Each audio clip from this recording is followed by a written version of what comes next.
Okay, I've slept on it. Didn't get much sleep, but I've slept on it. And I can confirm that I was slightly wrong. I was slightly wrong because PSG deserve a bit of respect. They are scary, they are electric, and they are a dangerous side.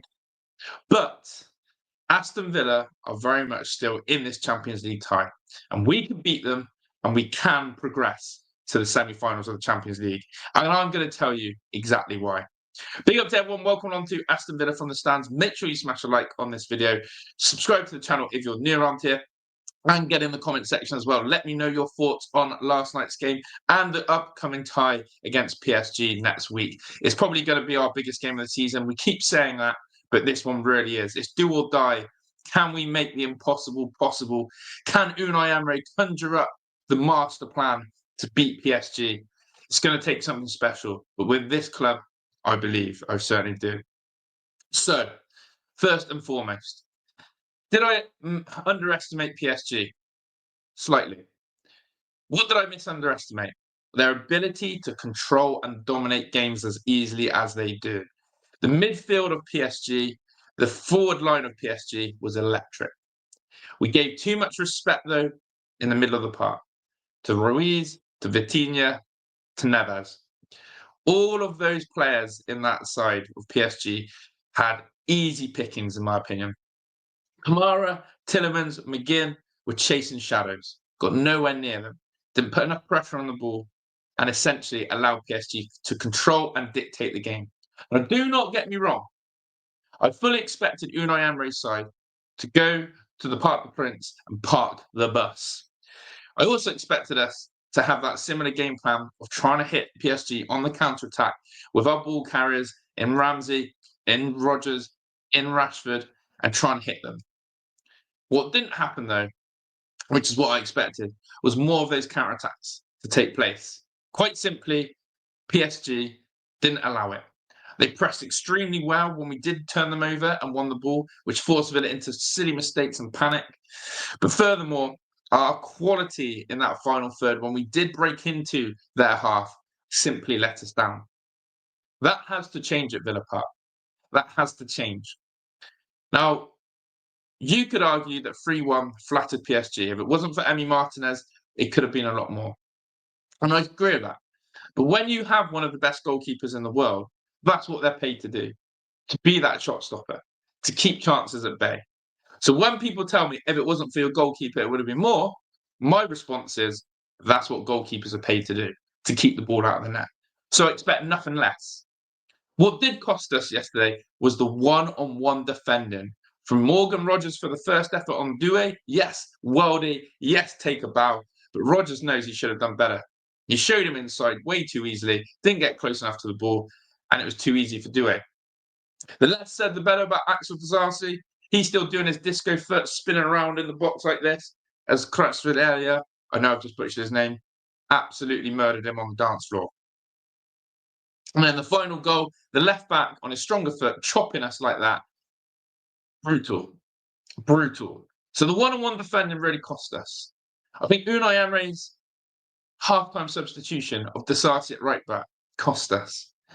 And I think overall, the game plan that Villa wanted to implement at PSG was right, but we didn't execute it well enough. So let's go forward now to next week and why I believe. We have two ways of approaching this at Villa Park. A, we need the energy, the electric atmosphere, and the passion of the Villa supporters from 0 to 90. We need to make it a fortress. We need the players to transmit off that energy. That is going to be vital. Villa Park simply cannot be flat. Villa Park simply must be raucous. And Villa Park simply must play their part to get this team over the line.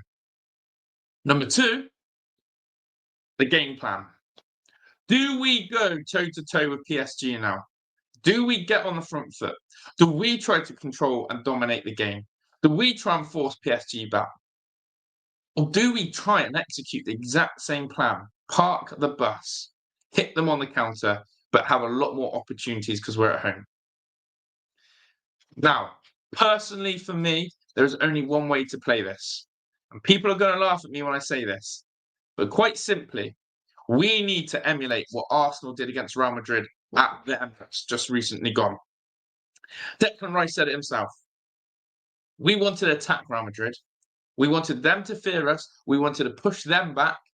And we're going to do the same at the Bernabeu. I think Villa have to now go with that same energy. I think we need to start electric. I think in the first 15 minutes, we need to absolutely dominate them, try and get an early goal, but then continue to keep that pressure on them. Personally, we didn't test that PSG defence enough. And when we did go forward, when we did get in those spaces, I felt like Villa actually created half opportunities. We actually looked dangerous going forward at times, but we didn't do it nearly enough. We need to treble the amount of attacks we had. We need to treble the amount of final third entries. We need to absolutely give ourselves every chance of going through.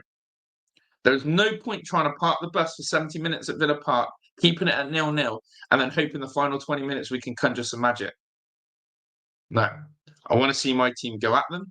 I want to see my team go to war with them, and I want to see us do the impossible to the possible. Everyone's already written us off. 2-1 people have given us credit. 3-1 people have written us off. The Aston Villa players and Unai Emery came out yesterday and they still believe.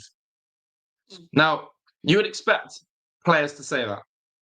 You would expect the manager to say that. But if my manager and my players are saying that, then I believe them. I still believe that they do. If they fully know that Villa Park is going to be our fortress and there is a mental state that we can go there at home and turn PSG over, then we have to believe this group of players.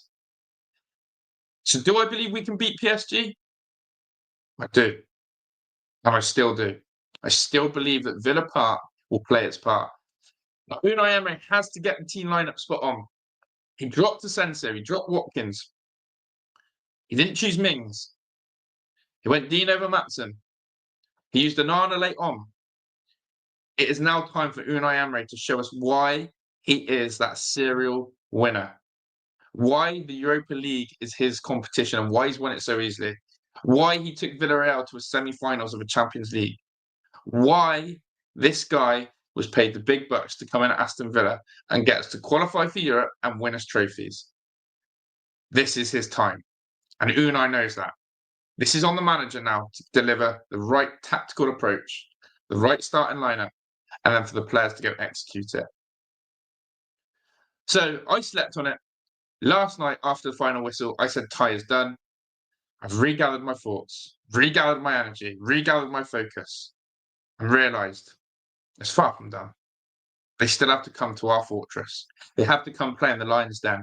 And when a lion is backed in the corner and has nowhere to go, is pinned in, that lion fights. That lion fights for its life. And that's what Aston Villa will do. So do you believe like I do? Do you believe like Unai Emery does? Do you believe like the Villa players do? Or have you written this tie off? Let me know your thoughts in the comments. As I said, giving a bit of credit to PSG. But I know my boys, my team, my manager can deliver so much more. It's going to happen. Thank you for watching this video. I appreciate all your support. I'll see you later on, 7 o'clock tonight for our live stream for all things PSG. I'm out of here. Ta-da!